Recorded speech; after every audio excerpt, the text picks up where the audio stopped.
Alright, buddy, ready to shoot your first LFR at the cottage? Mason Raymond's sick. I'll take that as a yes. What? You serious? Mind blown. We need ideas.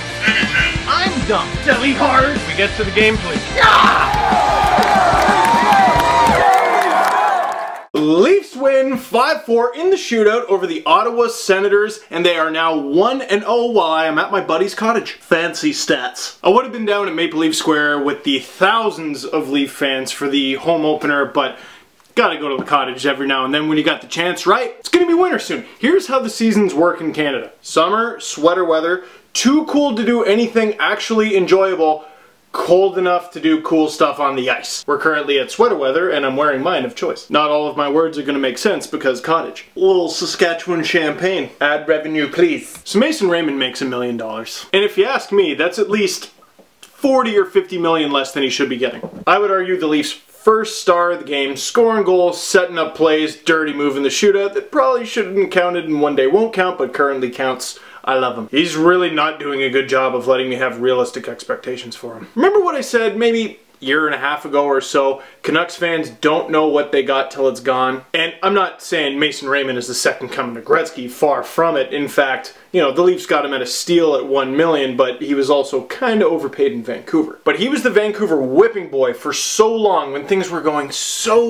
well there, and it just feels good to have an arena chant his name. And again, not dumping on all Canucks fans, they certainly had reason to cheer against this guy. They had a sick team, and they saw a weak link in the team, but again, if Mayray is your weak link, you're doing okay. And that whole broken back, it's a miracle that he's even playing hockey thing. Little bit of leeway? No? Yes? No? Another guy, similar position, new to the Leafs, although he was sort of a fan favorite in Chicago for a little while, gave it away, Dave Bolland. He is also doing a terrible job of letting me have realistic expectations for him, but based on what I've seen of him so far, I'd say he's a 50-goal scorer in Toronto, right? I mean, he totally replaces Grabowski, right? And Clark MacArthur, I mean, he looks good in the Sens uniform, right? Can you pass me another bit? Actually, tell you what, how about we take your... Yeah, focus, you didn't bring the sword to the cottage. The Leafs, when you think about it, the sword would actually be pretty helpful at the cottage. I mean, it's fall, you got a bushwhack, and the Leafs are doing a, again, really bad job of keeping my expectations realistic, except for the defense. If nothing else, they're consistent. How do I put this? They're bad. And have been since time. Here's Steve defending Reimer again, and no, look, hey, I'm not gonna put lipstick on a pig. Reimer was not at his best. The D, same. Samesies. And I've had some people tweet at me like, what, you'd rather have Reimer play well than get the win? Buh. I think you know the answer to that question, stupid. I've never been anti-Bernier, the person, or the goaltender. Look, I've said that he's inexperienced, and that's not wrong. But when he comes into a 4-2 game, holds down the fort, makes a few excellent glove saves, and stops both shots that he faces in the shootout, what am I going to do? Lie about it? He's been sick, and if we're going to talk about goaltending controversy,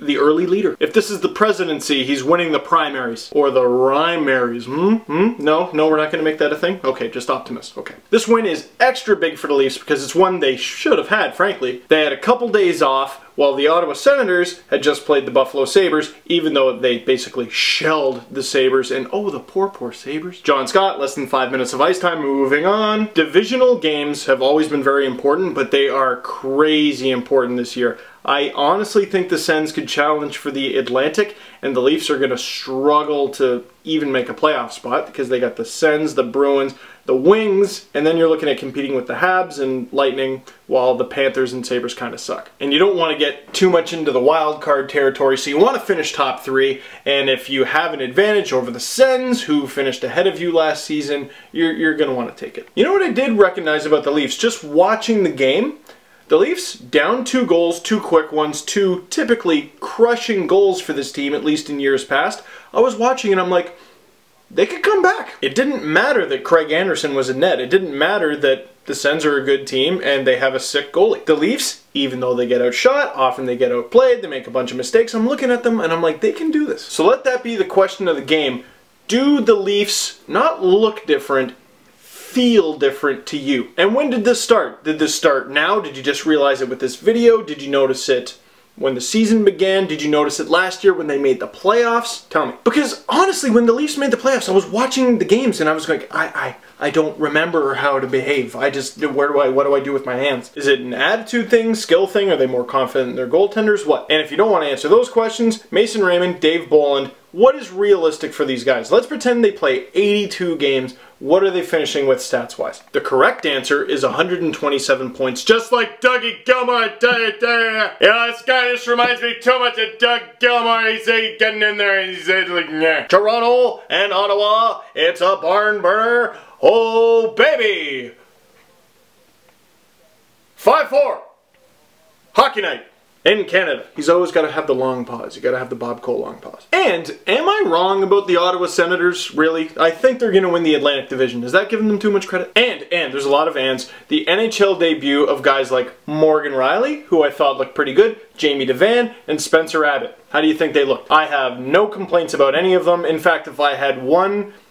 Really, you're going to put Spencer Abbott with Kadri and Lupul right off the bat like that? Then again, how much can I crap on Carlisle, because that allowed the Bodie, Bolland, Raymond line to stay together, and they were sick. So that's it for this one. Like this video, subscribe to my channel on YouTube, follow me on Twitter at Steve_Dangle, and on iTunes or SoundCloud, look up the Steve Dangle Podcast. We have a brand new episode. I'm pointing at the camera a lot. Peace. SpinoRAYma.